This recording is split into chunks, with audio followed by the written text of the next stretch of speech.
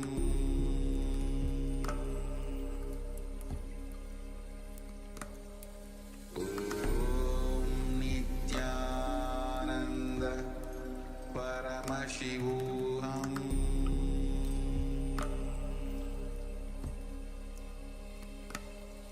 Om Nityananda Paramashivoham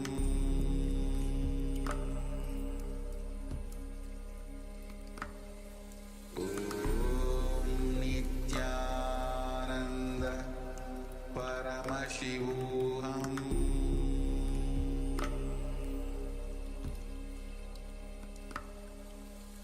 Om Nityananda Paramashivoham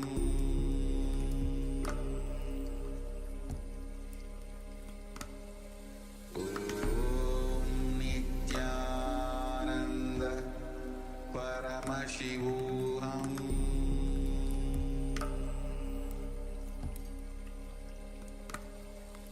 Om Nityananda Paramashivoham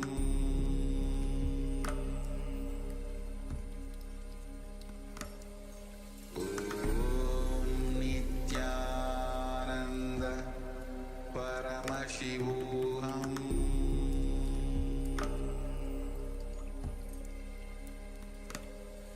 Om Nityananda Paramashivoham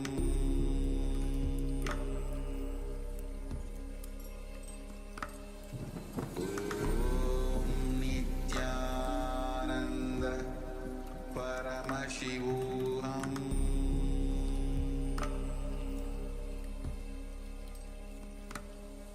Om Nityananda Paramashivoham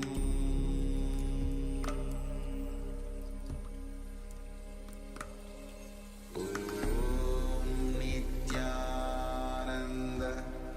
Paramashivoham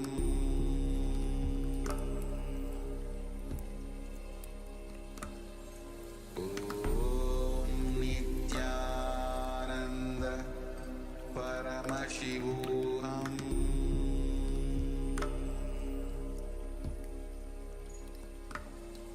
Om Nityananda Paramashivoham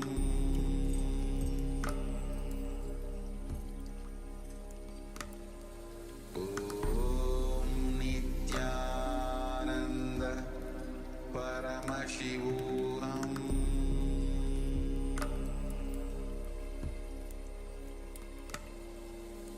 Om Nityananda Paramashivoham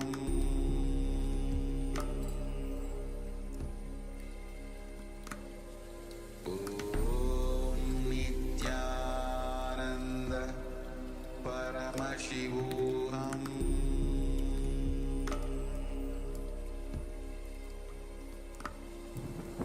Om Nityananda Paramashivoham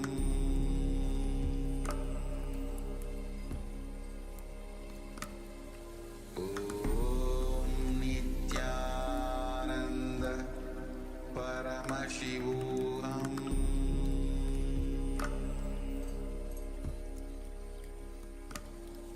Om Nityananda Paramashivoham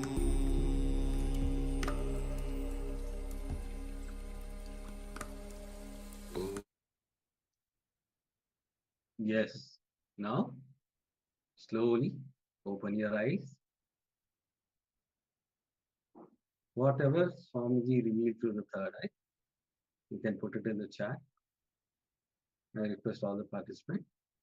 Whatever Swamiji revealed through the third eye, you can put it in the chat.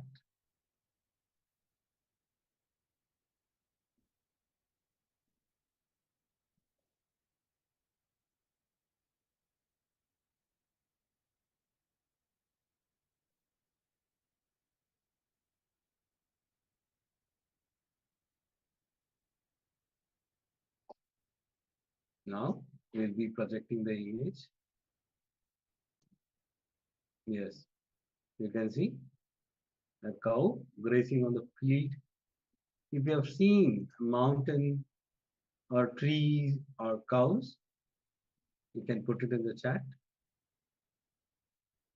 If you see any greenery, any blue color, if you see any similar kind of colors also, please go ahead and yes, the black patch or the white color on the cows. If you have seen any of this, you can put it in the chat.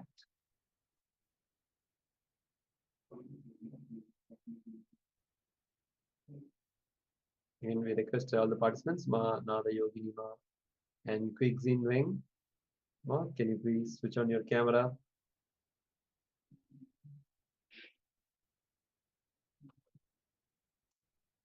Only if you participate, then we can help you in the power manifestation. The more and more you manifest the powers, that will help you to have a breakthrough in your life.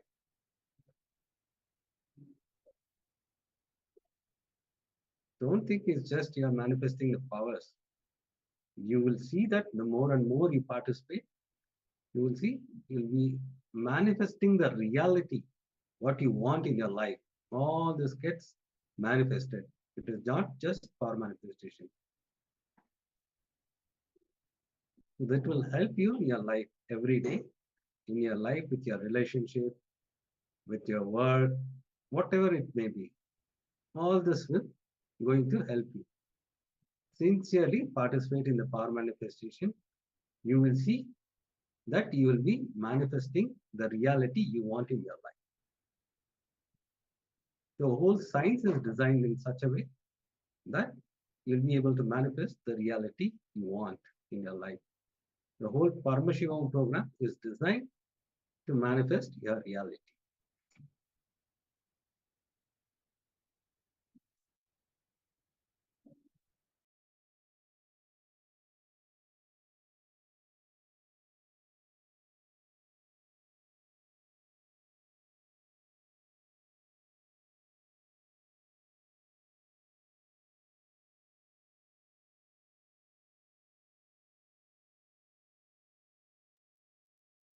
Please open your eyes.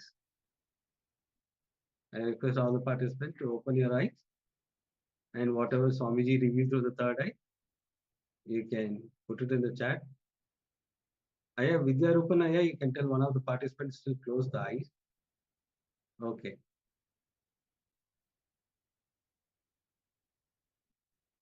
Yes, whatever Swamiji revealed through the third eye, please put it in the chat. Drop all your self down. Whatever, it might be a powerful cognition, it might be a word, it might be some letter, whatever it may be, you can put it in the chat.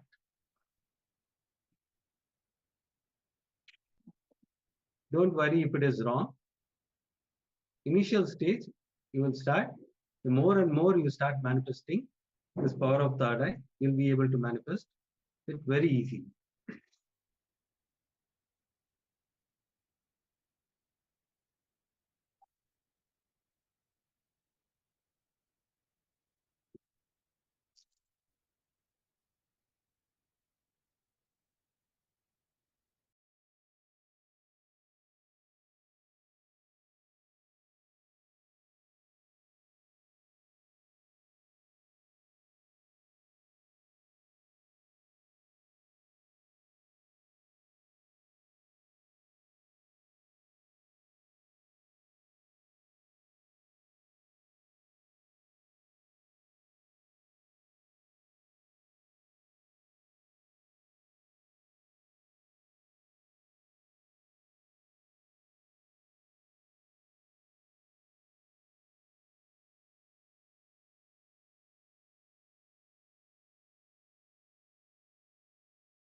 Yes. Now we will be entering into the powerful satsang. Today's topic will be on integrity. So let's understand what is integrity.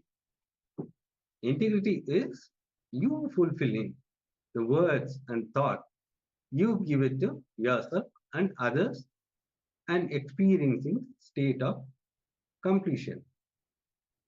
Listen, integrity means you fulfilling the word and thought you give it to you and others and experiencing with you and others.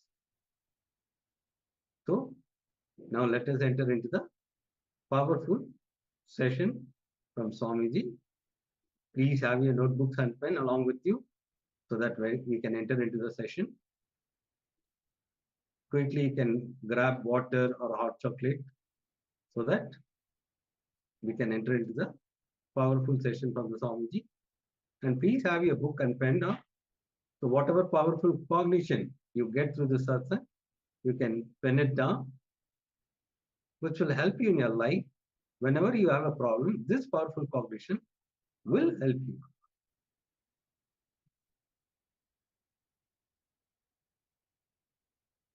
To get ready so that we can start the session.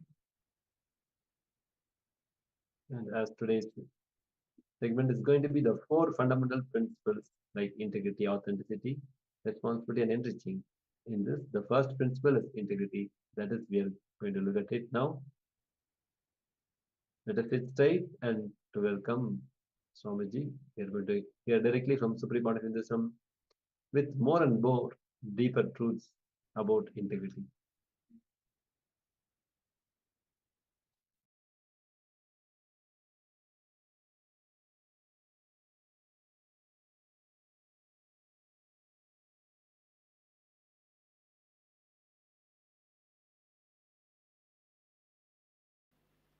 Please come to the space of listening. The principles based on which the whole cosmos functions, more than the principle, they are your birthright. Understand this one example. There is a old house and house has one room which is locked for centuries. Nobody knows what is there in that.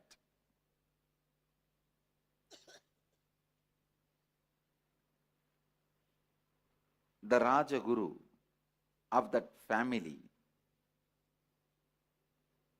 calls you and gives you the key and says, go and open that key, and whatever is inside, enjoy it, it is yours.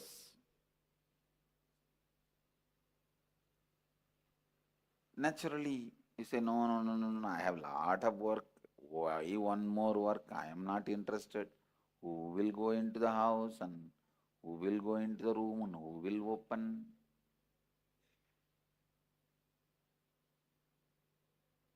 When Rajaguru insists, please do it, it looks like he is putting one more work on you.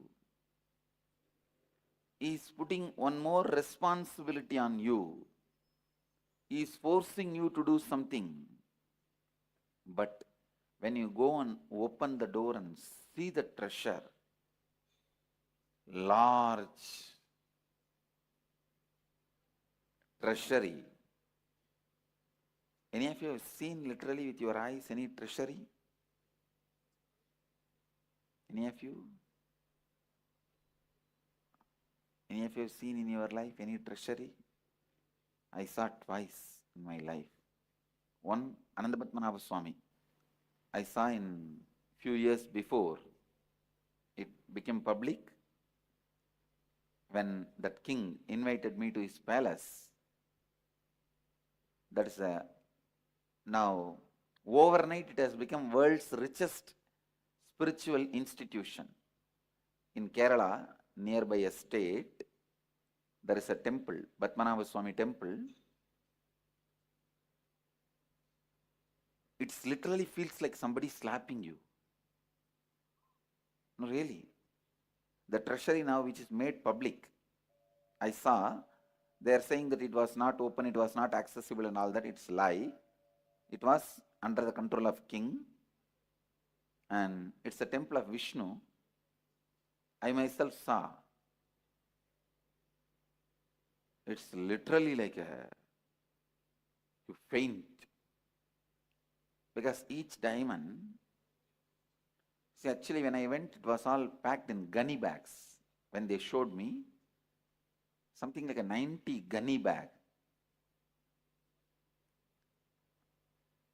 And I asked him, what is there in this gunny bag? Why are you keeping this in the underground room?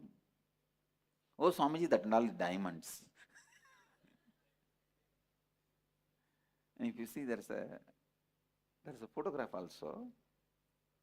Few photographs we have with that king in palace, and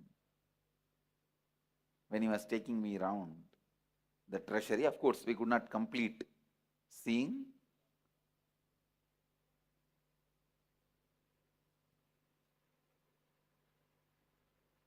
In a single Vaiduria stone, around 4 feet, throne.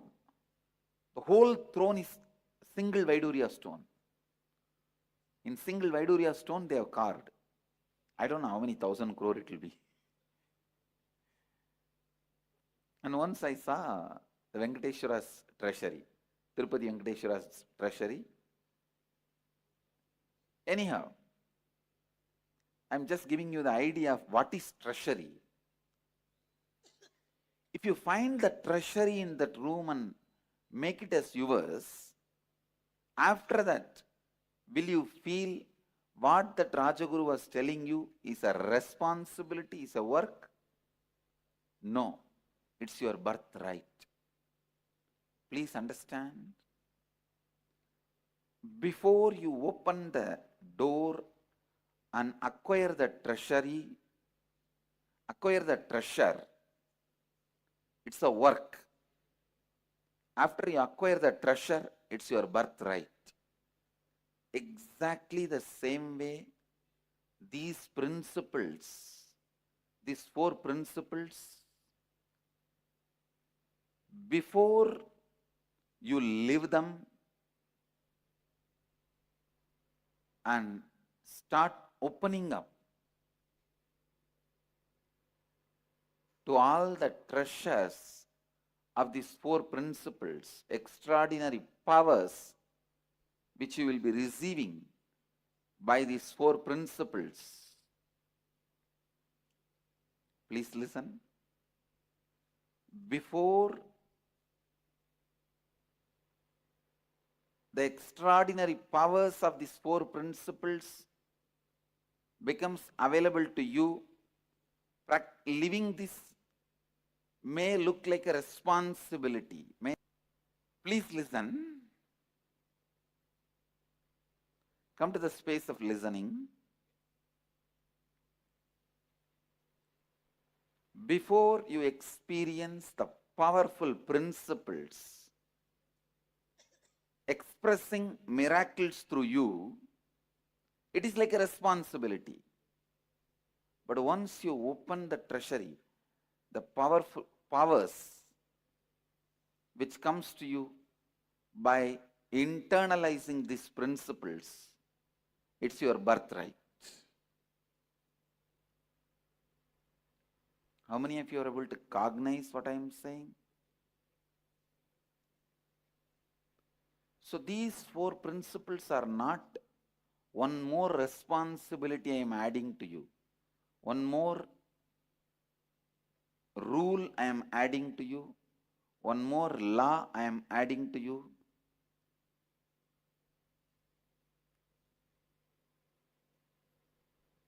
It is the treasure I am adding to your life. Understand? I think still many of you are not cognizing. If you cognize the treasure is getting added to your life, you will sit straight.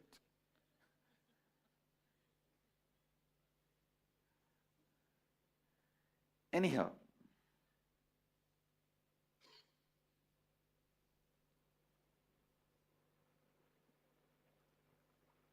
maybe when you start seeing the extraordinary powers these principles can add in few days, you will see that excitement happening in you. You will see that experience happening in you.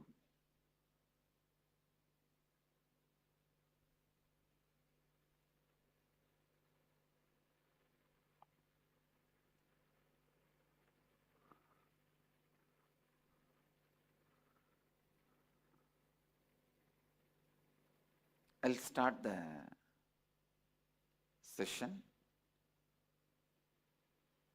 I'll start introducing the 4 principles.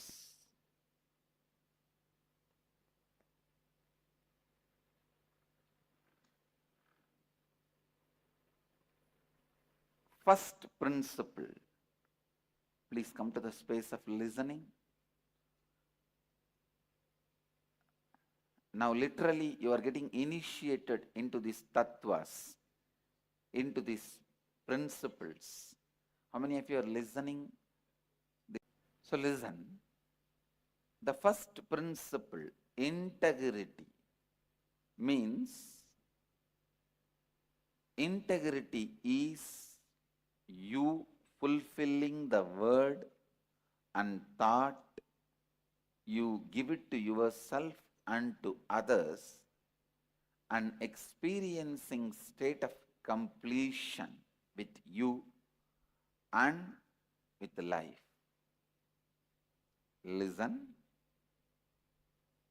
Integrity is you fulfilling the word and thought you give it to you and to others and experiencing completion with you and others.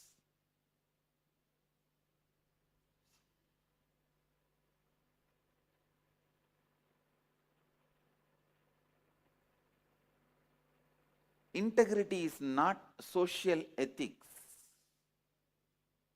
morality. No. I am not talking about integrity as a social ethics or as a morality. I am talking about integrity as a spiritual principle. See, society teaches you whatever word you give it to others, please honor it, and you have to honor it.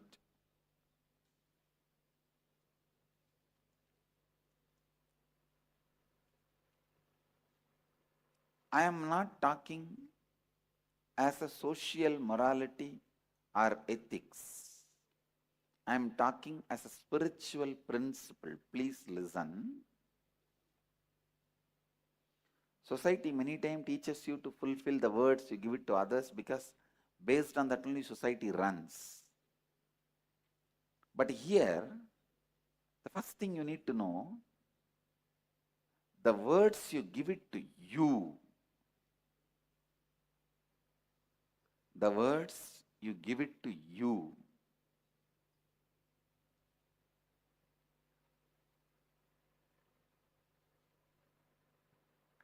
start honoring the words you give it to you.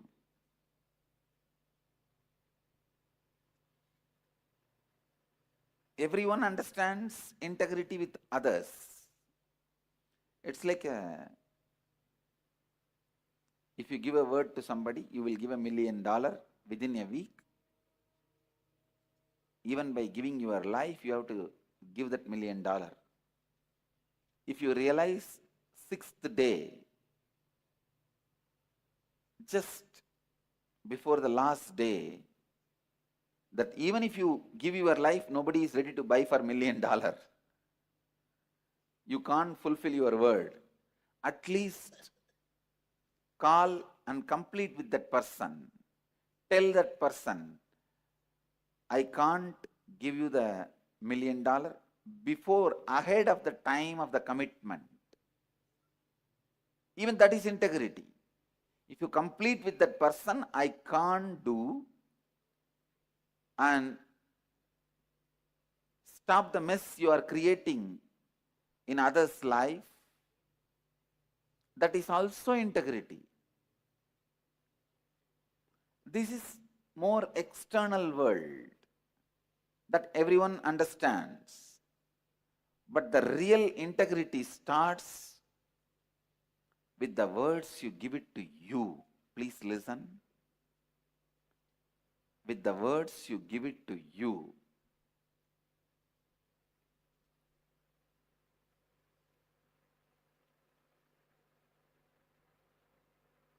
I'm giving you an example. In the young age, you wanted to become a doctor. Means you already gave a word to you that I will become a doctor. If you don't, sometimes you don't become doctor and you don't even bother about the word you gave it to you. Mostly because there is no evidence for the word you give it to you, and there is no punishment for breaking the word you gave it to you. Because nobody else is involved, you do not care about the words you give it to you. Please understand, the more and more you disrespect the words you give it to you, the more and more you will lose respect on you. Please listen. The more and more you disrespect the words you give it to you, the more and more you will lose respect for you.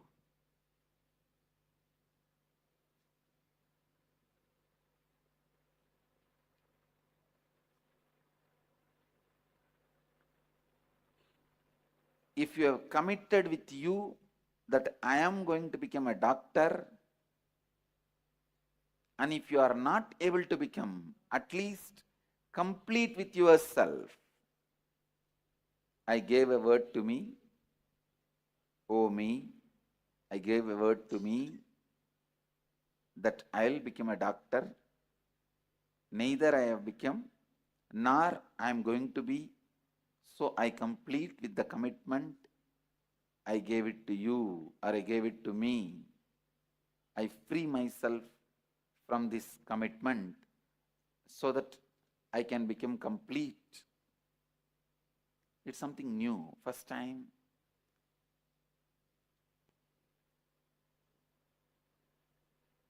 Many of us even will be thinking.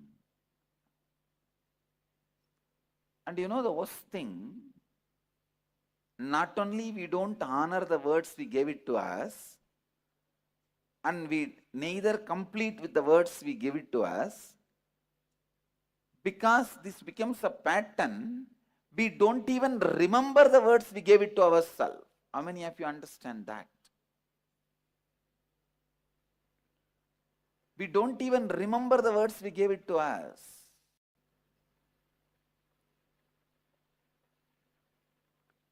Your life works only when you are in integrity.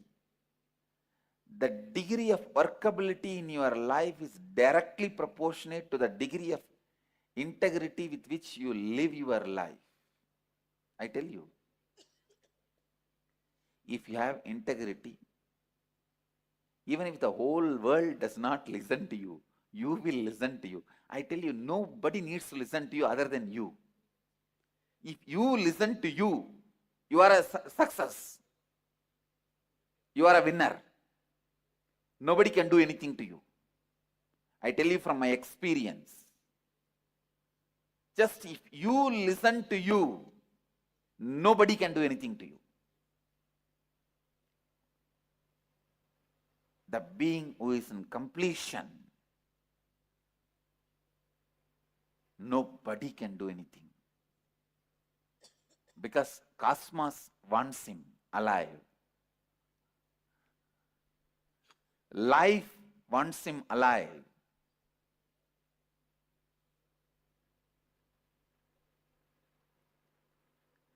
When you are complete with you, the confidence you have on you, Understand? When you are complete with you, the confidence you have on you,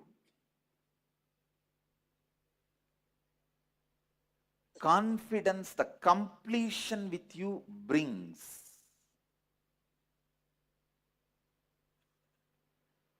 Only when you experience the completion, you will understand integrity is not a principle for you to practice. It's a treasury you got. It's your birthright.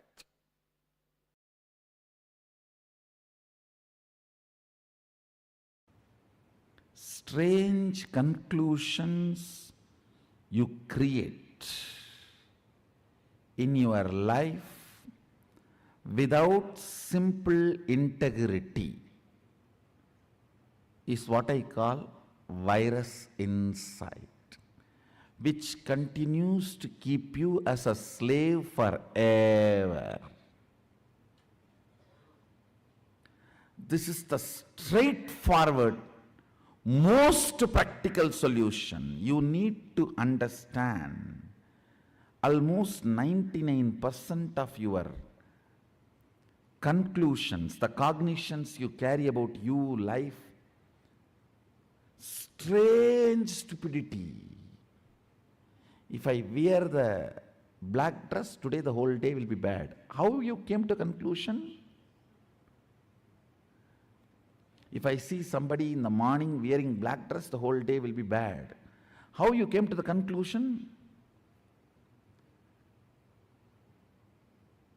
Coming to strange conclusions and operating to strengthen those conclusions in your life. Understand what I am talking? I am giving a very superficial examples. I can go deeper. Go deeper. When your body is in good energy, after a cup of coffee, how you think and perceive, how your cognitions are. When you are tired, bored, body is tired, how your cognitions and perceptions are. See, your cognitions, your irritations, your inspiration or boredom is not logical. It is just a cup of coffee. It is just few chemicals and hormones.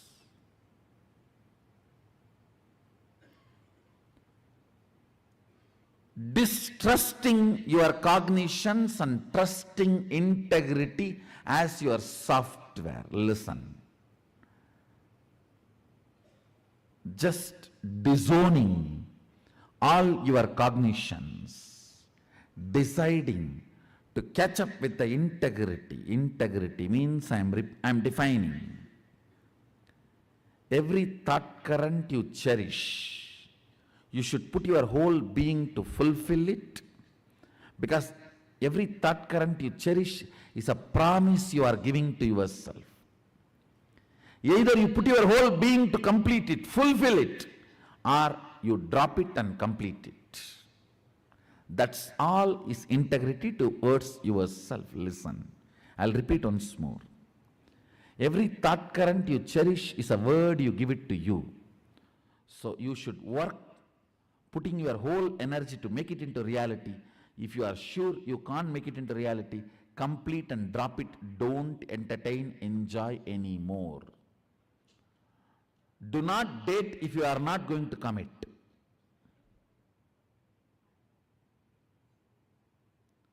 Same thing outside. Give a word only when you are going to live it.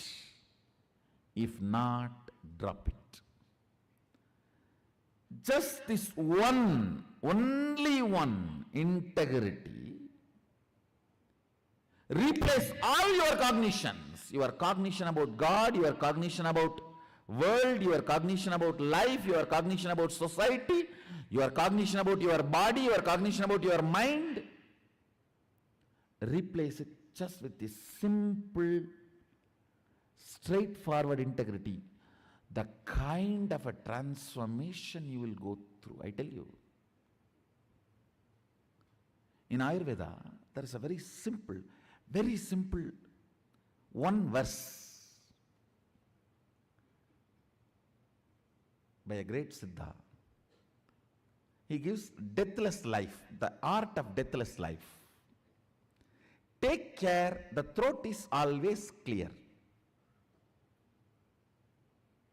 You will not have death. Looks so simple. One, true, the statement is true.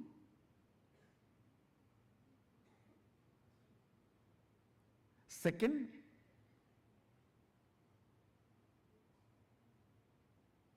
all problems start with your throat infection.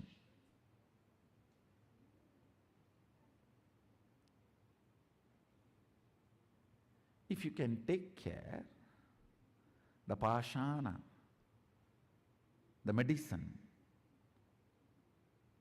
is stored in the throat, you will never, not only you will never die, you will never age old. That is actually the symbolic representation of Sadashiva having poison in the throat. Poison clears any infection even before it starts.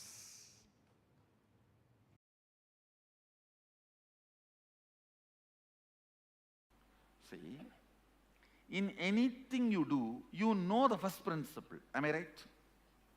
First statement. For example, lawyer, he is committed to his client. Doctor, he is committed to life. Engineer, he is committed to the product he is delivering. The first principle of your existence, being integrated to the first principle of your existence without the fine print footnotes.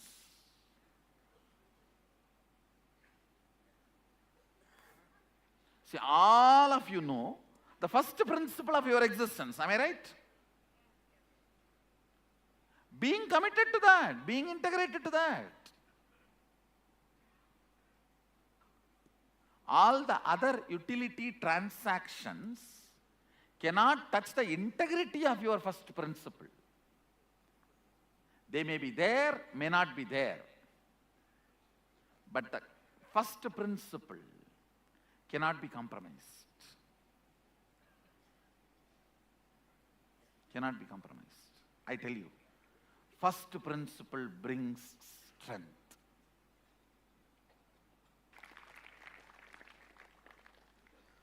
Understand? Integrity to first principle is strength. That is what Sadashiva calls it as Swadharma. He uses the word Swadharma in Agama. Means your first principle is Swadharma. All of you are very clear about your first principle. Am I right? What is your first principle? Means your declaration about you to the world. All of you know your first principle. Being integrated to that, that's all. Swamiji, when you say we know the first principle, is it something that changes from time to time, isn't it? Time to time. Yeah. I should say, the practical application may change time to time, but not the first principle itself. First principle itself does not change time to time. Surely it doesn't change. Like you said, if someone becomes a doctor, or then he wants to become an engineer, or then Oh, no, what I am saying, that time what I said, multidimensional. That I used. Here what I said is, your main commitment. Even if you are doing multidimensional, then your first principle should be, when I am declaring myself as a doctor, I am committed to life. When I am declaring myself as a lawyer, I am committed to client. When I am declaring myself as an engineer, I am committed to the delivery of the product. That's all. So that's the first principle. What I am declaring, that forms my first principle. Your first principle is your Swadharma. And being integrated to your Swadharma without shaking or letting your integrity to be shaken by any of the outcomes and side effects. Whether you are praised or blamed or showered, supported or beaten, being integrated to your first principle.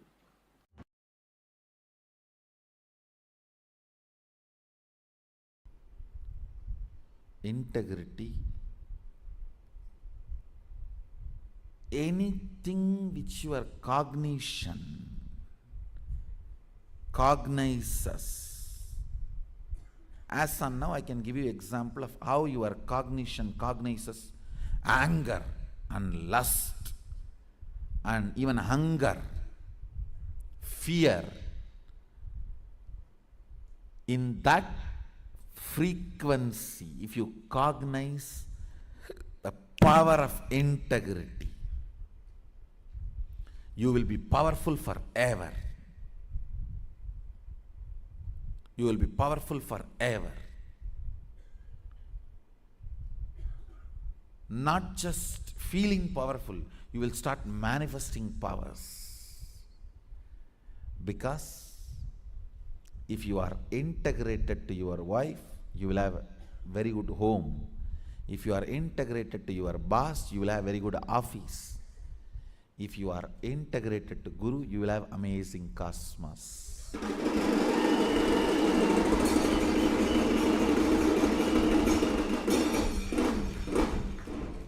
Your integrity is directly integrity to me.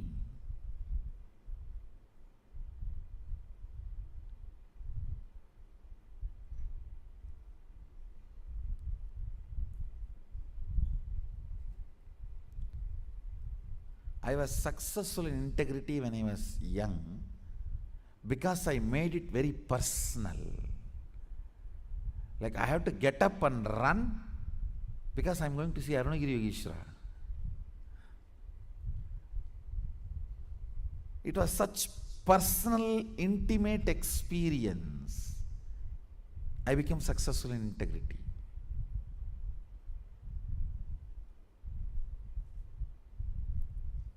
Not any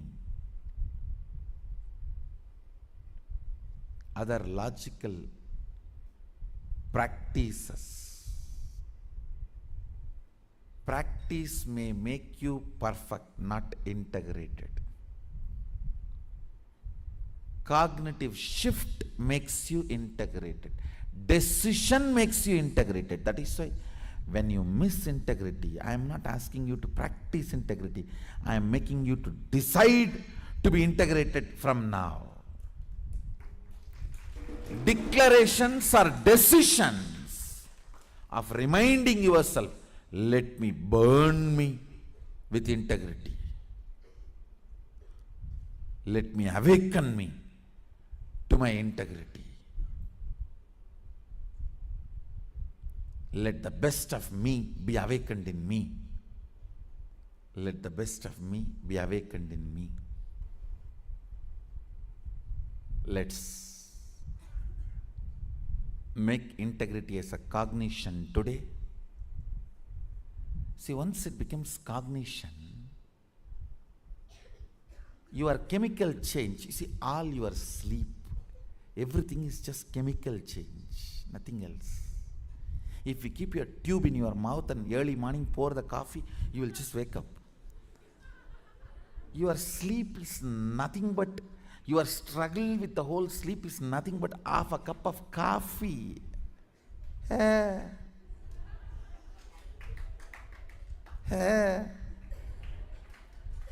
really.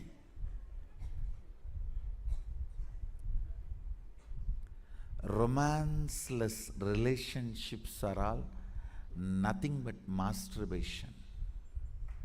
Understand? That is why in any relationship, romance is more important than the physical component of it.